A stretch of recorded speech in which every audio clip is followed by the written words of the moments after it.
Hello, I'm here again. This is Adam Henderson coming with you another game from WordCup that I played. It's a very tough field. You can see the prizes went down to 7th place. I did not get 7th place. I got 27th place. And after Howard Pistol, which I just did, my next opponent was Elizabeth Ralston. So who is Elizabeth Ralston? Let's see if I can find her. So she is actually only rated 1500 in NASPA. Let's see what she's rated.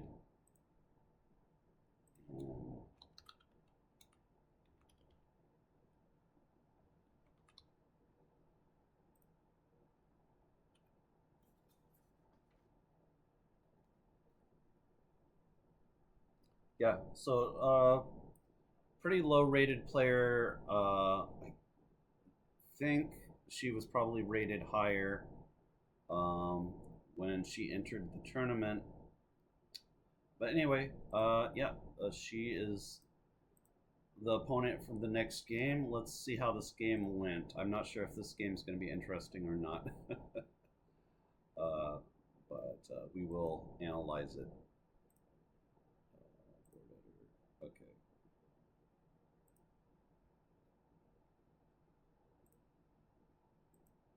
So she goes first.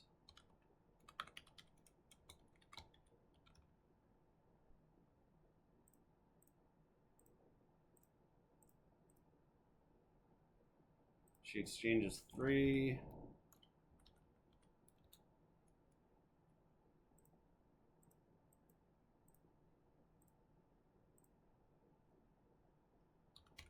This, which I'm fairly sure Moo is correct. Did I play in the right position? I don't know which position I played it in.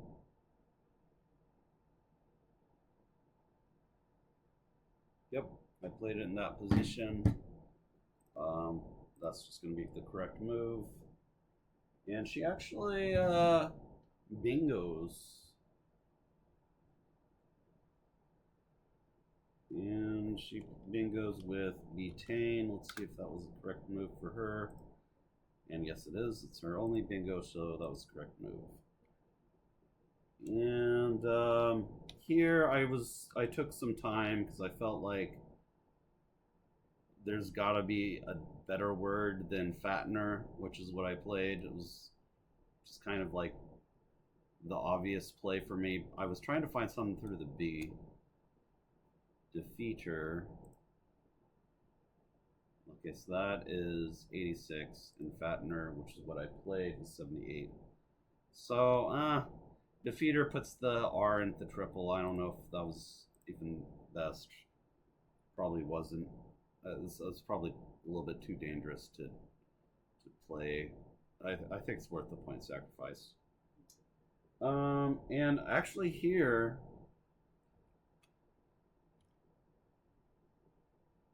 is where she plays a phony, and she has cabildos was the correct word, but she misspells it, and I didn't know that was what she was going for when she played it.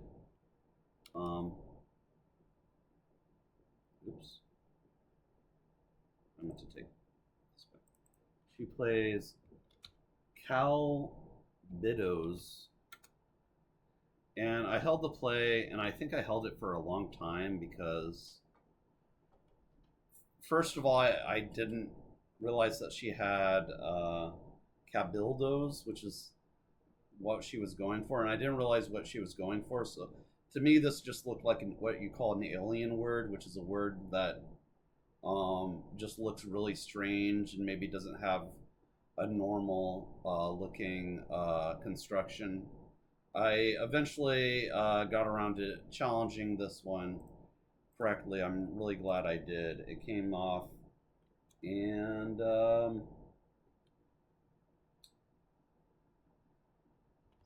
N-N-U-R and H-A-W. I played Haw here. I have to be careful what I play here because I gotta make sure I'm blocking any bingo she might have. So I played Haw here. See if I actually blocked all her bingos or not.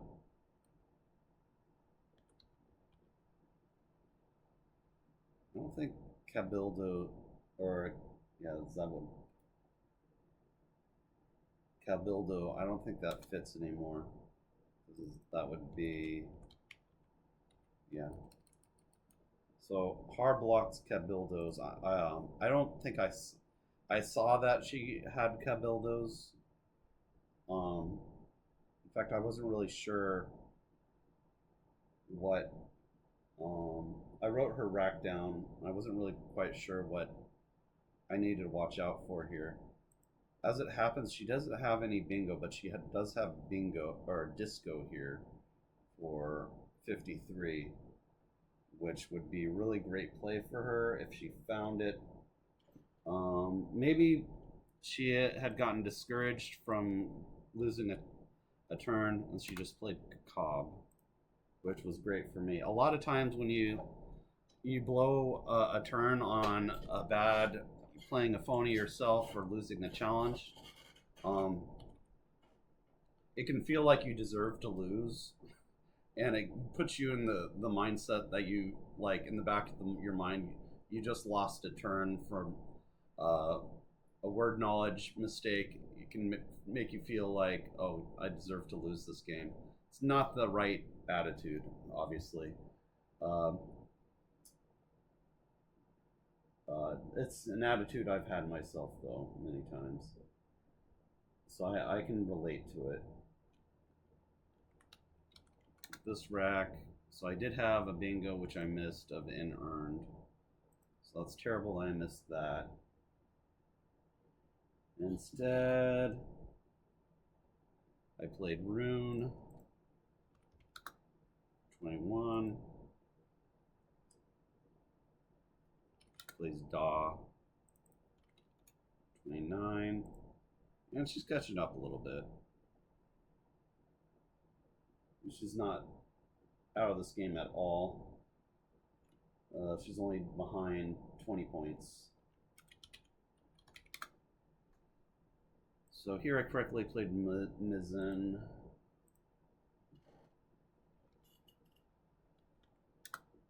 Plays Blush.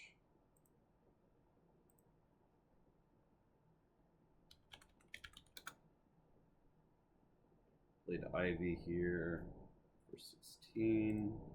It's the best play. It looks like a weird, like it shouldn't be the best play because of that H1 to H4 spot. I can get hit pretty hard by that. It's probably not the right play, actually. It's hard to say. Like, yeah, I guess I played. I felt like because she was a weaker player, maybe I could get away with this. And obviously, if she ignores this 5, the K, that can hit the H1 to H4 spot really hard with the K that I have. So I got really lucky in that she did not have something that she could play there. She just plays ticks. If I was playing a stronger player, then IV would just not be the right play because strong players just would hit that spot every time. Oik.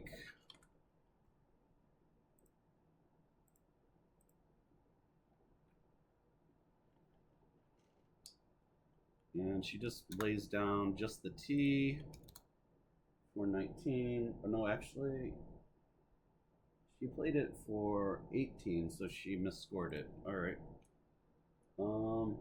Oddites. I'm sure there's a bingo in here. Yeah, Dotties doesn't play.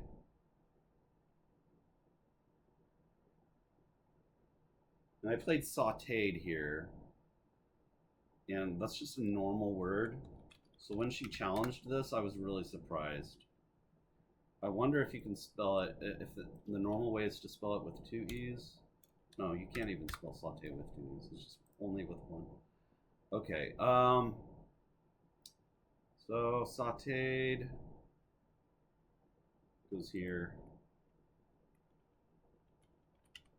She challenges it. I'm not gonna.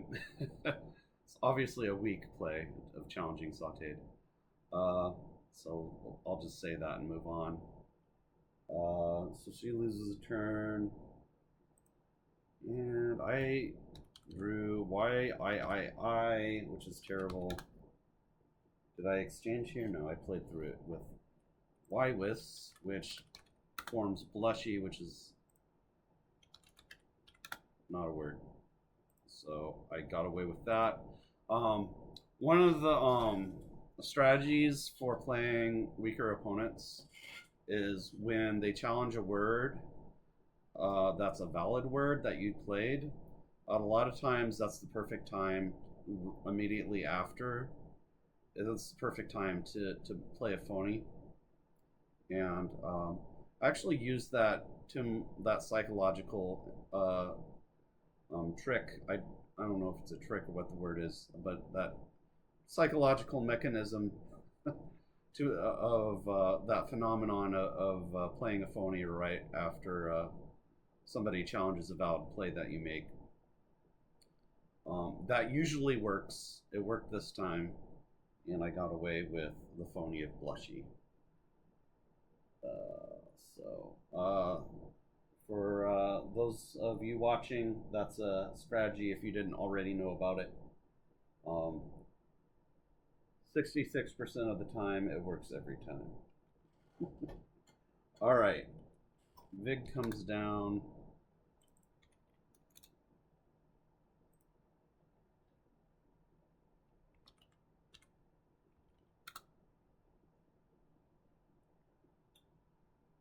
And I played Oaf,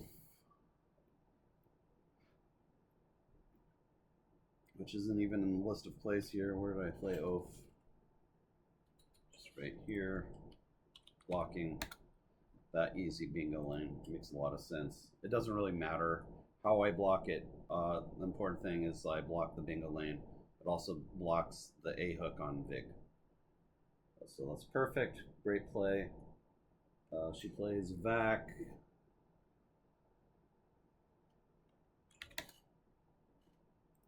Which I think Vac only takes the S. Let's take a look here. Yep. Only takes the S, so she must have an S on her rack.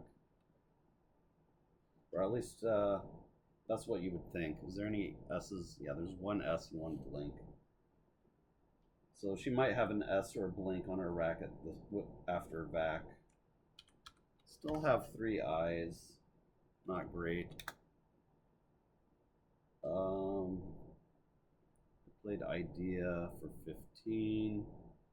Not in that spot though. Played it there. Probably not the best play, but I thought I was just going to coast to victory in this one. She plays Key.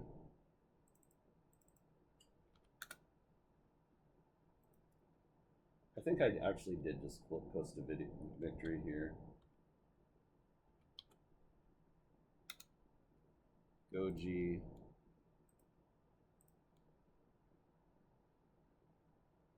She plays Pride.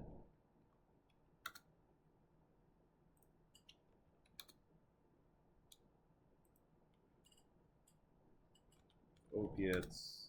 That comes down.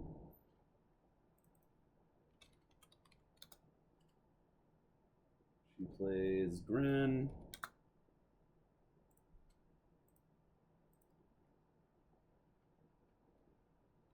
I play Goodly.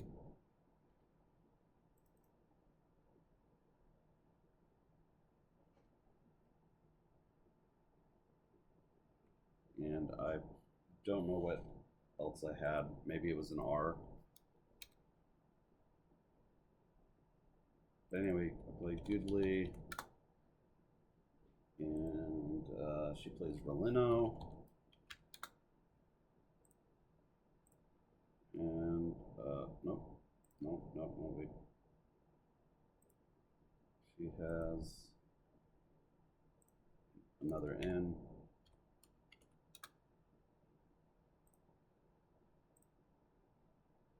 And I played Or. I have Orby for 11. I played Or for 6. Right here.